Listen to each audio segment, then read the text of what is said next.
people are getting tired of being marketed to. So they don't want superficial stories, and people are not stupid. They can see artificial things and manufactured stories and kind of taglines.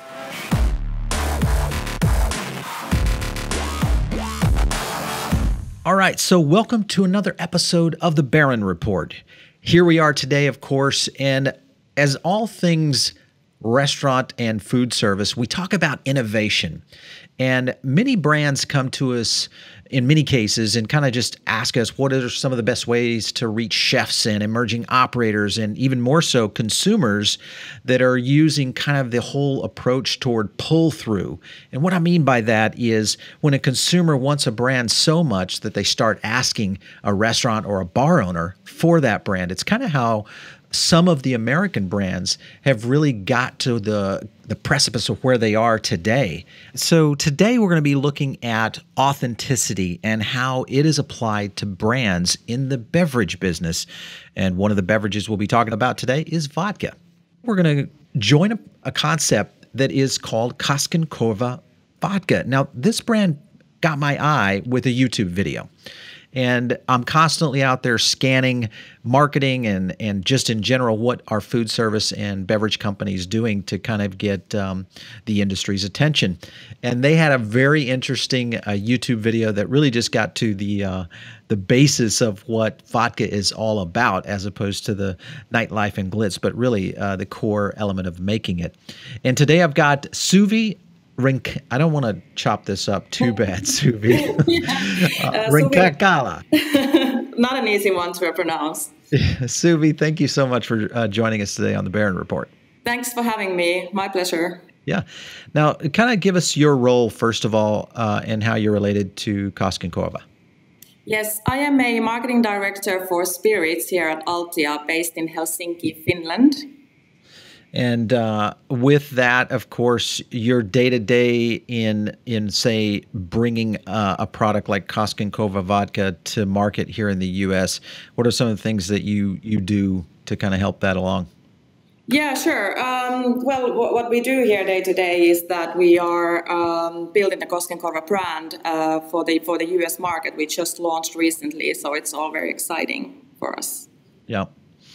All right, so let's kind of roll into vodka and kind of the basis. Vodka is one of the top growth spirits here in the U.S. We've seen brands like Tito's and obviously Kettle One and some of the big brands really excel, especially here among the millennials. And we're starting to see a new emerging market of millennial consumption in spirits. Was this one of the reasons that Koskenkorva was looking at the U.S. market as a potential strategy? How long have you guys been essentially moving into this space? Was it a multi-year plan, or was this something that just recently kind of got going for you? Well, no, the brand has been around ever since the 1950s, and it's one of the market leaders here in the Nordics with a long, long history. We just basically relaunched it for the global sales in 2016.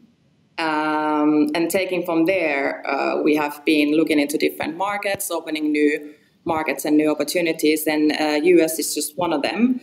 And as a concept, I mean, we haven't been directing it to Tito's or Kettle One as such. It's more about that we have been doing research on those in the same field, not necessarily to learn from their success, but from what they can do or what we can do differently to leave an impression.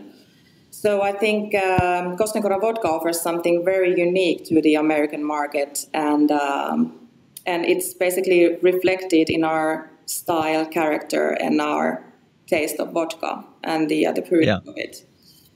Right. So your campaign, Vodka from a Village, which was the one that really caught my attention the first time I saw the video, and I loved the no-nonsense approach toward it, kind of the minimalistic feel, which in a way has a bit of that Nordic element in general.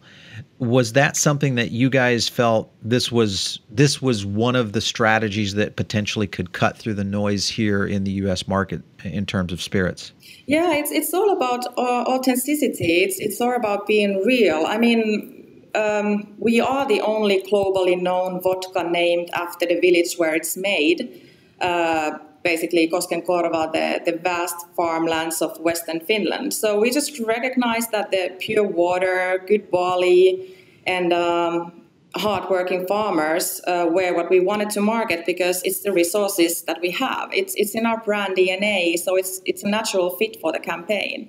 Yeah, and I think when you look at a lot of spirits companies here in the U.S. and we study this just on a day in day out basis.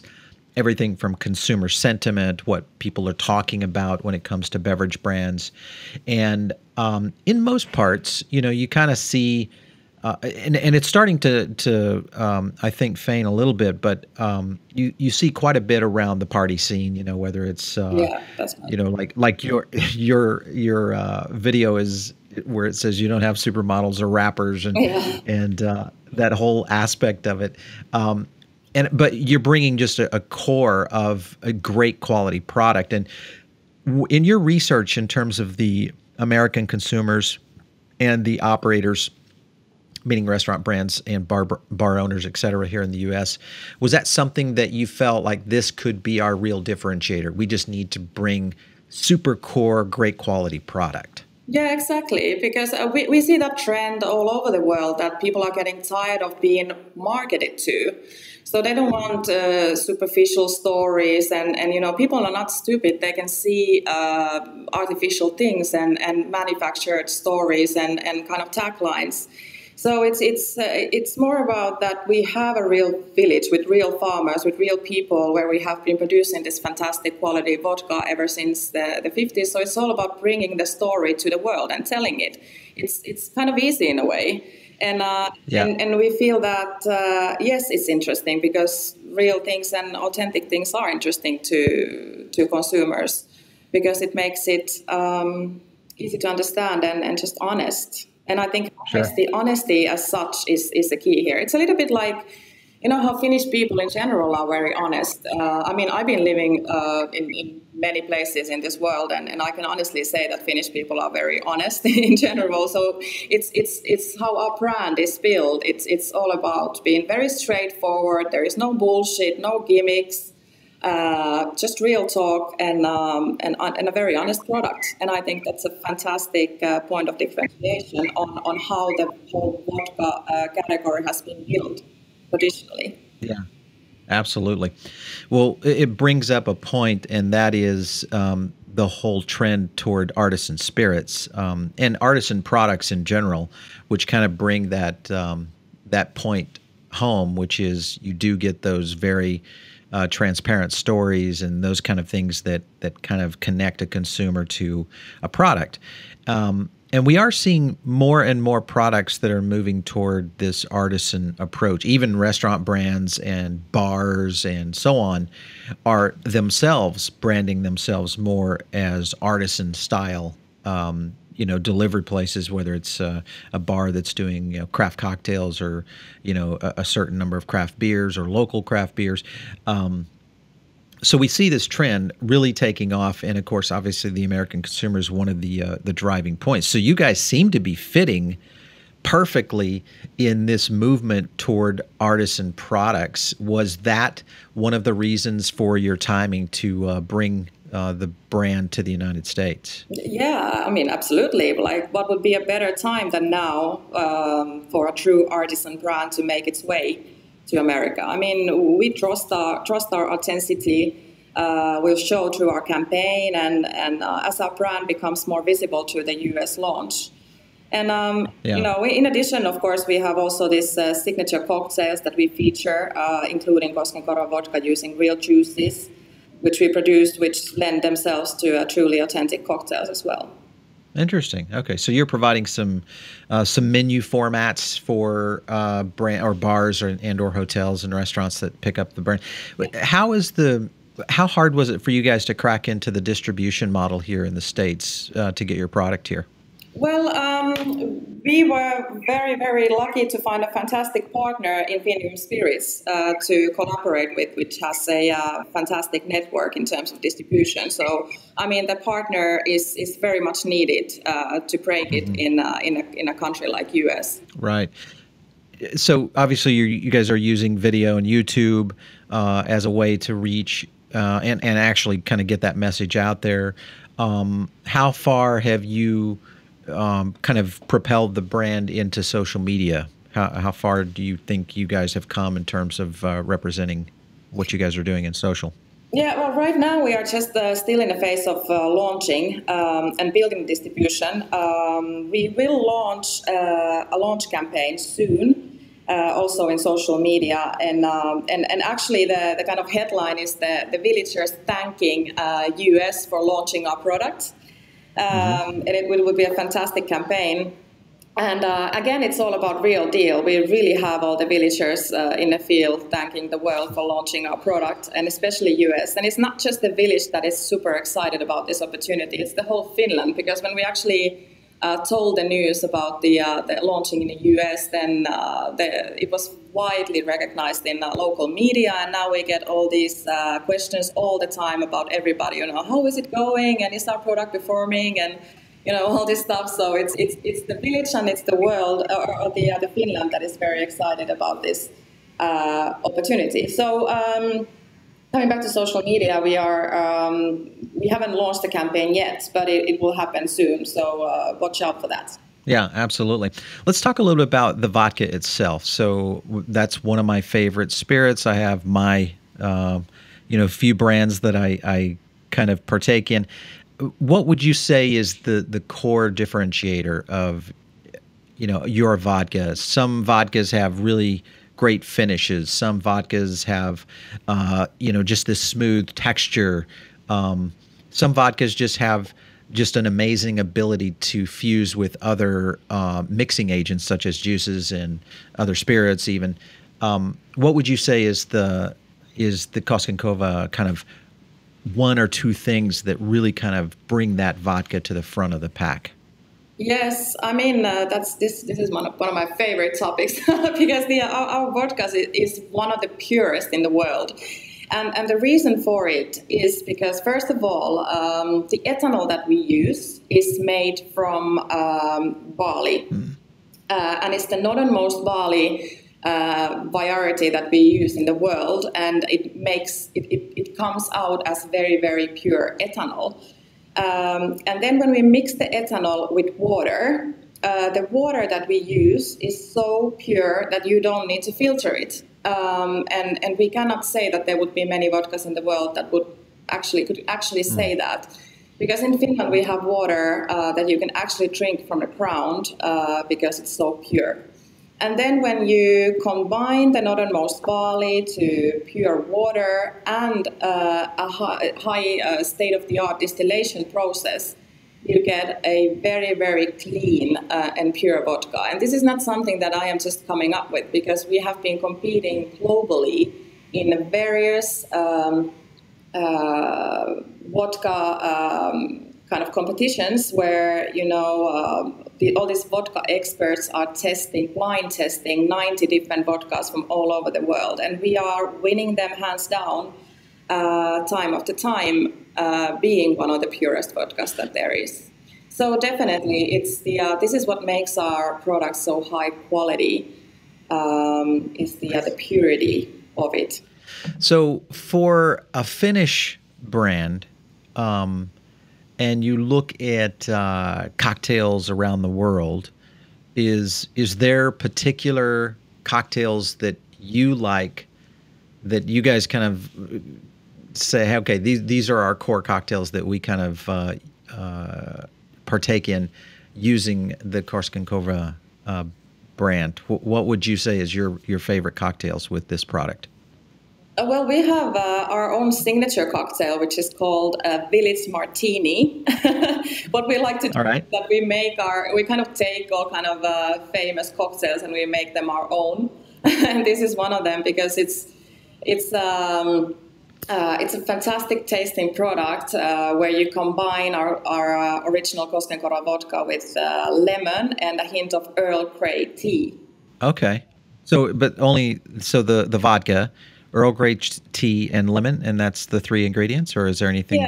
lemon juice, fresh lemon, and a little bit of tea and vodka is perfection. And it's called the Village Martini. Village Martini. I like that one. Okay. And tea like with TEA. Got it. Yeah. Martini. I get you. Okay. I love it. So you guys are now branded. So that's your own. Okay. Any others? Well, there are many. We have all kinds of different cocktails that are based on this same thinking, but that's definitely one of my favorites. Yeah. Any thoughts on this whole movement? Because we're starting to see this kind of thing dying down a little bit here, at least in the U.S., and that is the flavored spirits. Do you see that market, kind of just hanging where it is, or do you feel like people are looking for kind of those origin type spirits again? Yeah, exactly. I mean, we have been discussing this a lot, and I don't see flavored spirits dying at all. As it is, it's Okay. more about the flavored vodka has not transformed according to the market needs and trends or consumer needs. So, I mean, we have already different kind of flavors, vodkas in the market here in the Nordics, which are not launched in the US just yet. But we are taking inspiration from gins and whiskeys and other categories. Right. For instance, we have this product called a sauna barrel, which is where we put the vodka to a Swedish oak barrels for less than 6 months to give it a little bit of whiskey type of a flavor and a brownish color. And it gives it a little bit of a smoky whiskey type of a finish, but it's still flavored vodka. Interesting. And we call it sauna barrel because it's in Finland we have smoke saunas. So when the barrel is in a sauna, you get the smoky flavor. So it has an inspiration from the world of whiskey, but it's still flavored vodka. And that's a completely new way of looking at vodka.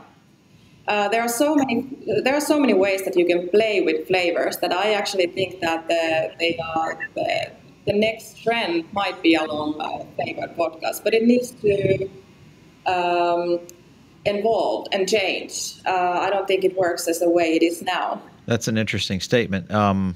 So what would you say would be different in terms of introducing a flavored product? Well, for instance, like one of the other products that we have in the market is called blueberry juniper. So where we have a blueberry flavored vodka and mixed with juniper, a real juniper from the Finnish forests, which gives it a little bit of a gin type of finish. When you mix that with a tonic, you get almost like a gin and tonic type of a product, but it's still flavored vodka. Interesting. Okay. All right. So it's really just looking at kind of the flavors themselves and tuning them into where they match up well with the spirit. So that's a great that's a great approach. Obviously, you guys have been doing this for quite some time, and I guess 53 was when you kind of got this started. Been exporting since 1970. Any kind of things that you see in terms of the future? So let's look, 5 years, 10 years down the road for spirits. Do you think we'll still see kind of this accelerated growth? Do you think there's going to be, some branch offs into some other types of products in the cocktail and spirits industry? What are your thoughts on kind of where the market's going? Well, I think vodka is definitely going to grow. It's just going to evolve. And I would even be bold enough to say that vodka will be the next gin when it comes to the trends. Like coming back to what I just explained about flavored vodka. It's just that it needs to change. But also I think there will be a lot of talk about sustainability in the industry in general. And that's something how our brand has changed ever since the 50s and how we have evolved. I mean, like right now, we our plant operates so much on a sustainability. I mean, the barley grain is utilized 100%, so that we are not just creating ethanol, we are also creating starch and animal feed and biofuel and all these things as a side product of our production process. Mm-hmm. And even our own, our whole plant and factory is 100% running on bioenergy or renewable energy and biofuel. And that's something that we are very proud of. And I see that's the trend of the future as well, that there will be more sustainability within the industry and a focus on that. And that's very much of a trend here in the Nordics. I'm not even sure how it is in the US at this stage, but there's so much focus on that here in the Nordics right now, and I think that's fantastic. Yeah, that's great. It's really kind of become a global phenomenon. Sustainability. Any when it comes to food and beverage, any movement towards sustainable products is a very welcome one, especially in the industry. The industry is really embracing it, but I think consumers now here in the U.S. are definitely tied into what that means now. They understand it. It's no longer just a buzzword. It's, it does mean something to them in terms of how, even in some cases, how they select the products that they might, call for at a bar or restaurant or hotel. So it's definitely hitting. So you're in the right place at the right time with that kind of strategy for sure. Well, I tell you, this has been fun, Suvi, and I can't wait to see some of your marketing as you guys start to ramp up your distribution here in the United States. This will be fun to watch you guys grow here as you bring Koskenkorva to the United States. So thanks for being on the podcast today. Well, thank you for having me. It's a very exciting time for us. Yeah, absolutely. All right. So for all you listeners, if you have not had a chance to check out some of our other shows here on Foodable Network, you can, of course, catch them on Foodable TV. Just hit the shows tab. There's a ton that's available there, video and audio. You can also check this podcast and others out on iTunes, Google Play. We're also over on TuneIn Radio now, so that's a huge one. And then Stitcher. So I know everybody listens to podcasts when you're on the go, when you're doing a lot of other things, whether you're a bartender, an operator, a owner of a restaurant, and this is one of those great ways for you to ingest information without disrupting your daily tasks. So thanks so much for listening, and make sure and stay tuned right here for another Barron Report. We'll catch you next time.